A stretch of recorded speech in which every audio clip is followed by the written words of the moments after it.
In the past, things were completely different from what we have today. For example, people used to get married at a very young age, before 18 years old. And this actually was the dream of a lot of girls. Today, we're going to travel in time back to 500 years ago. Today, we are going to travel back in time 500 years ago. We are going to follow the story of a 16-year-old girl who did not only achieve the dream of a lot of girls of getting married, but she got married to the King of England. So she achieved a very, very impossible dream to achieve.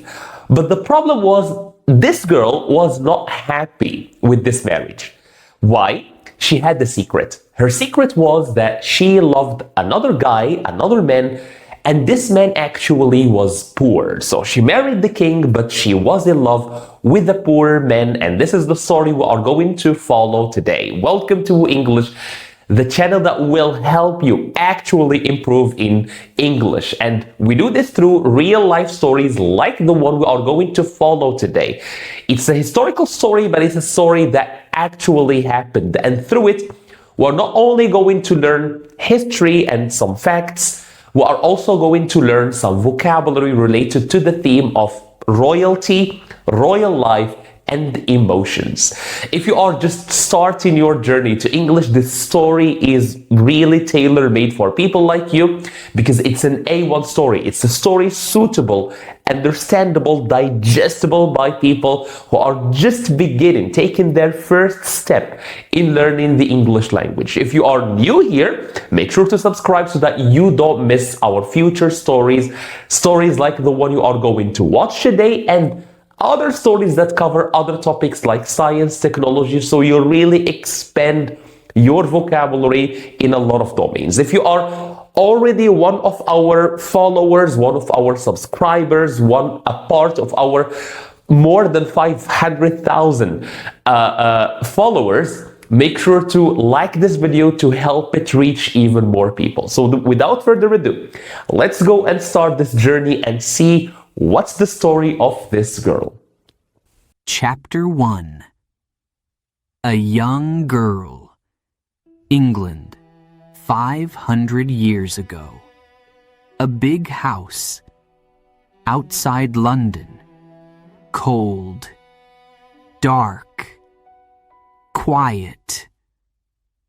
It is night. Everyone is sleeping. Almost everyone. A young girl sits by a window. She holds a small piece of paper. She reads it slowly. Her hands are not cold. They are shaking. Her name is Catherine Howard. She is 15 years old. She has no mother. Her mother died long ago. She has no father at home. He is far away and very poor. Catherine lives here, in this big house, with her grandmother, the Duchess of Norfolk. The Duchess is powerful. The Duchess is important. But Catherine is not important. Not here. Not yet. A girl with nothing, and one secret. The paper in her hand is a letter. It is from Francis Derham. He lives in the same house. He sees Catherine every day. He is kind. He is warm. He sees her. Do you know this feeling? To be invisible in a big house? Catherine knows it very well. But Francis sees her.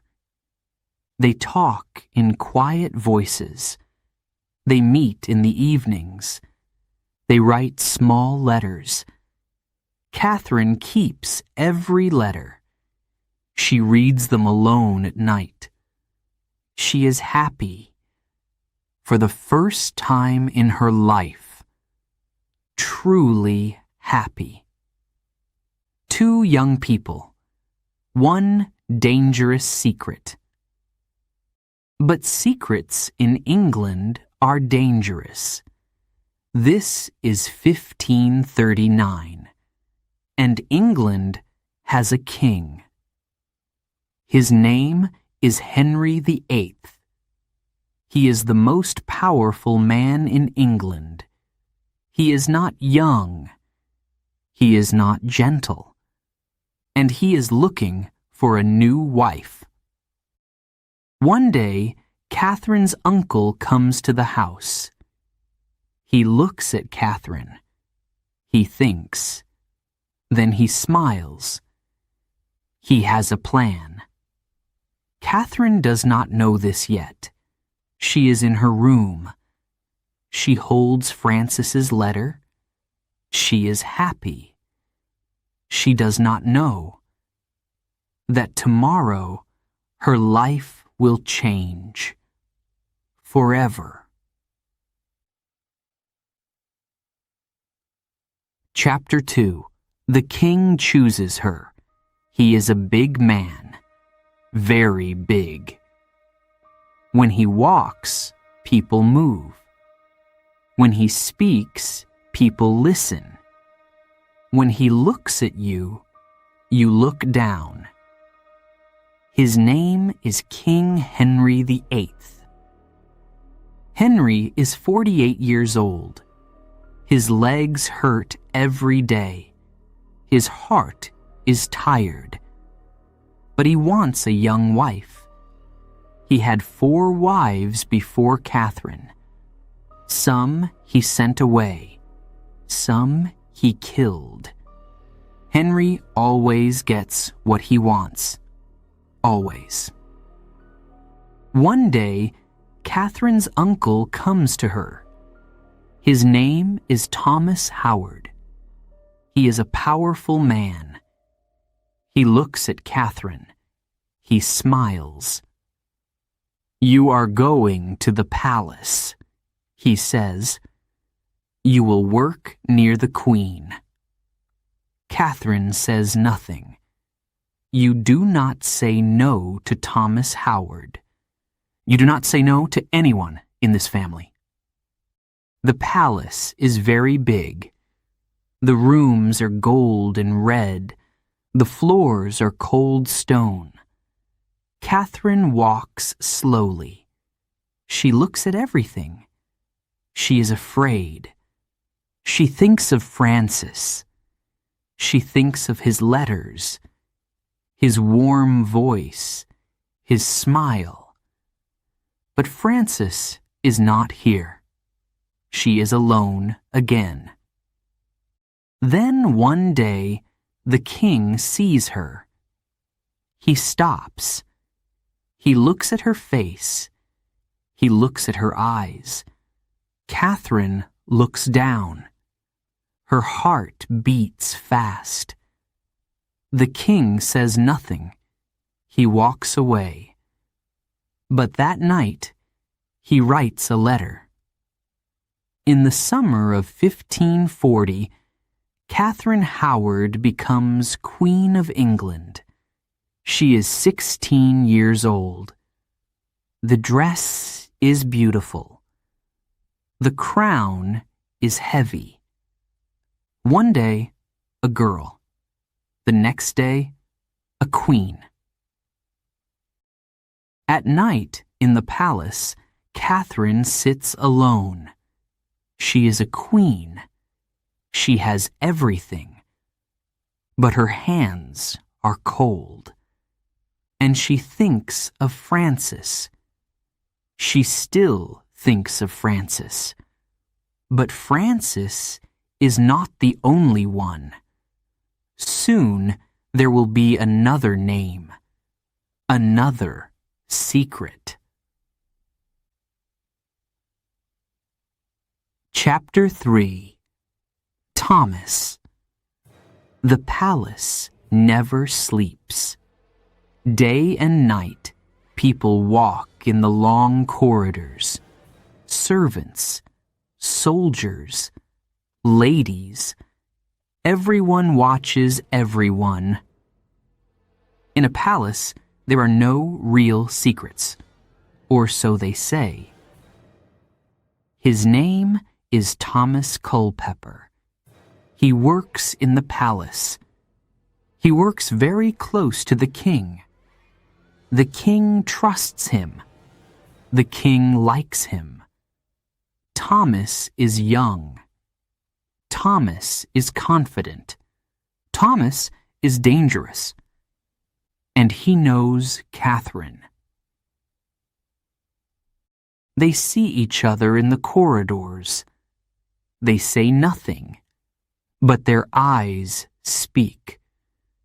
Do you know this feeling? When you look at someone and you do not need words? There is a woman who helps them. Her name is Lady Rochford. She opens doors. She watches the corridor. She says nothing to anyone. Because of Lady Rochford, Catherine and Thomas meet at night. Late at night. In quiet rooms. When the king is sleeping. 3 people, 1 secret. Catherine writes Thomas a letter. She writes, "I think about you every day. I want to see you more." She gives the letter to Lady Rochford. Lady Rochford gives it to Thomas. Thomas reads it alone. He smiles. The letters go back and forth, week after week, night after night. The secret grows. But the palace has eyes. Servants see things. Guards hear things. And there is one man, one quiet, careful man, who writes everything down. He writes what he sees. He writes what he hears. Every night, he writes and he waits. Catherine does not know this man. She does not know his name. She does not know about his papers. She is happy. She feels safe. She thinks no one knows. She is wrong. Now that we know the beginning, the foundation of this story, let's see how it will develop. Maybe you are wondering now, will the king know about the secret of his now wife? Will the king, or how will the king know about her secret, and how will he react to her secret? Before we go and finish the rest of the story, make sure to like this video, make sure to subscribe if you haven't yet, and let's go enjoy the rest of the story. Chapter 4. The king finds out. It is the first day of November, 1541. The palace chapel is quiet. Candles burn slowly. The king prays. His eyes are closed. His head is down. He is still. Then, a hand, a quiet hand, places a letter next to him. The king opens his eyes. He looks at the letter. He reads it. Once, twice, 3 times. His face does not move. Then he stands up, and he walks out. The letter is from the Archbishop of Canterbury. His name is Thomas Cranmer. He writes everything about Catherine and Thomas Culpepper, about the nights in the palace, about Lady Rochford, about the letters, every secret, in one letter. Henry calls his men. He gives them names. Thomas Culpepper, Francis Dereham, Lady Rochford. Find them, he says. He does not cry. He does not shout. He is very, very quiet. And that is more frightening than shouting. A quiet king is a dangerous king. Catherine hears the noise. Doors open and close. People run in the corridors. No one looks at her. She knows. She runs toward the king. She wants to speak to him. She wants to explain. She wants him to listen. The guards stop her. She cries. She calls his name. Again and again. Henry does not come. He never comes. That night, Catherine sits alone, in a cold room, with no letters, with no friends, with no future. The door is locked. She is not a queen now. She is a prisoner. Outside, the king sits alone too. He does not eat. He does not sleep. He thinks. And a queen who is a prisoner has only one future. Catherine knows this. She is 16 years old, and she knows.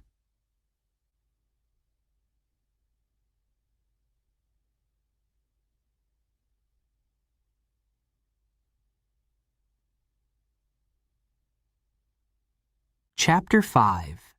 The Last Morning. February, 1542.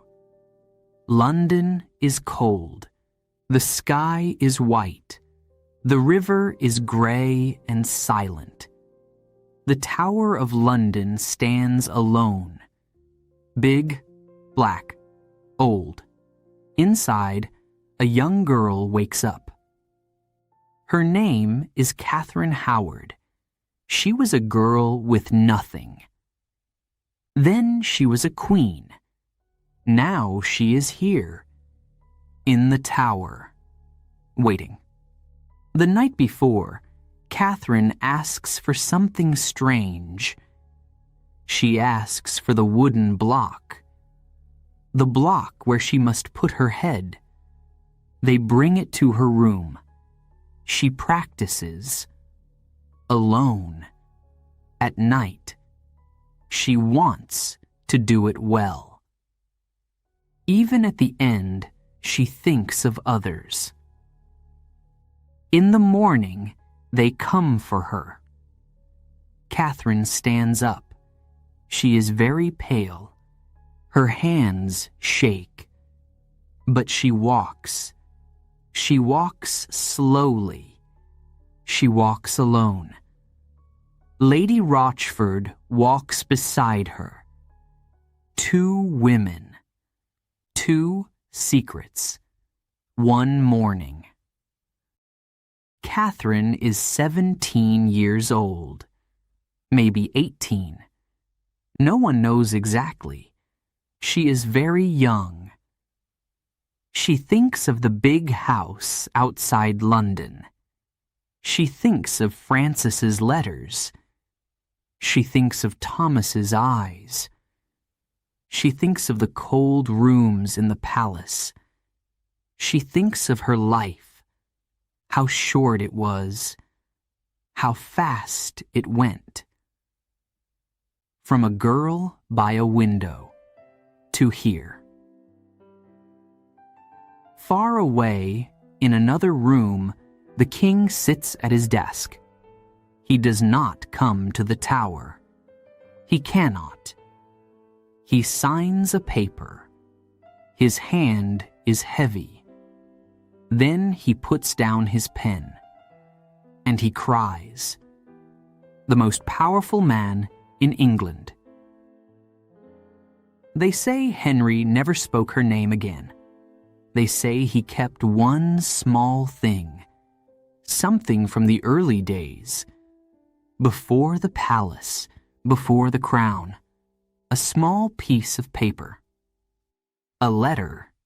And with this, we arrive to the end of the story of the girl who was lucky enough to marry a king, but was still in love with a poor man. Through this story, I hope you have also expanded your vocabulary. I hope you have learned some new words related to the theme of today. Before you go, let me kindly remind you to like this video if you have enjoyed the story, and also subscribe if you really liked our content and really like the way we teach English. Thank you so much for watching. If you would love to have a PDF version of this story, make sure to go to our website, WooEnglish.com. Make sure, of course, to write for us a couple of sentences below in the comment section, either telling us your idea, your opinion about the story, or using some vocabulary you learned today in a complete sentence. Thank you for watching. See you in the next video.